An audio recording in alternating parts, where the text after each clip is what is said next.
Nous ouvrons ce journal au palais de Koulouba où le président a reçu en audience le comité des chefs d'état-major généraux des armées de l'AES. En conclave depuis ce matin dans la capitale burkinabé, ils sont allés faire le point de leurs travaux au capitaine Ibrahim Traoré. Le point de l'audience donc avec Tanga Kafando.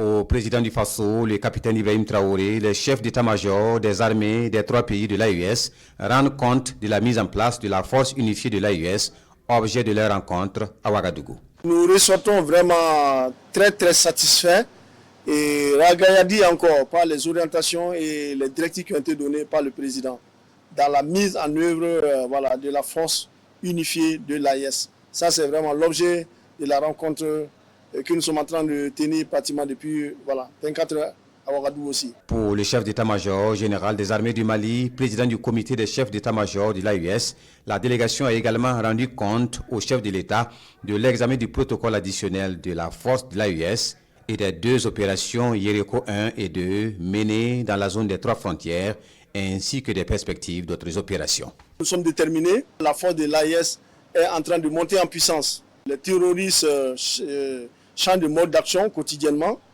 Nous venons de recevoir vraiment des orientations très claires avec le président du Faso. Nous aussi, nous montons en puissance et nous nous adaptons à ce mode d'action. Et je puis dire que vraiment la victoire est au bout, au profit des forces de l'AES. En marge de la rencontre de Ouagadougou des chefs d'état-major généraux de l'AES, les chefs d'état-major de l'armée de l'air de la Confédération sont réunis à Bamako, au Mali, pour mutualiser les moyens à mesure de défendre l'espace AES.